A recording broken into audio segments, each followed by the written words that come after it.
I'm here in Coventry with West Midlands Police as part of the nationwide County Lines Intensification Week, whereby police forces across the nation will be carrying out important operations and disruptions, arresting perpetrators and drug dealers, safeguarding vulnerable people and seizing drugs. We know that drugs, whether it's Class A, or cocaine or heroin or crack cocaine or cannabis, cause extensive misery and devastation to communities and individuals, and we're determined to stamp it out.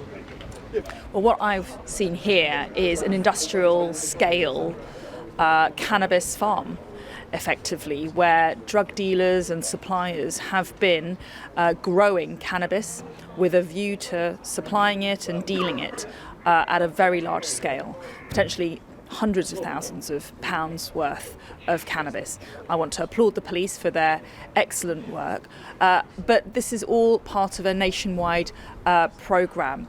Since April 2022, we've shut down 1,700 county lines, which are the supply routes across the nation, which deliver drugs to dealers and to users, and we've invested over £140 million in the last 3 years to invest in some of these crackdowns. And in particular, I pay credit to the police on a successful Operation Mill, where they seized over £100 million worth of cannabis, issued hundreds of warrants for arrest, and which resulted in charges. That's going to bring to justice many people who have been involved in large-scale cannabis dealing and supply.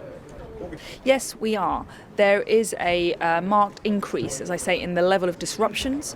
This kind of work here takes extensive preparation, intelligence and coordination. And to disrupt cannabis factories, as we've seen here, will bring benefits to communities, will clamp down on the supply chains for cannabis, which ruin lives, which devastate communities, and will ultimately help us in our fight against drugs.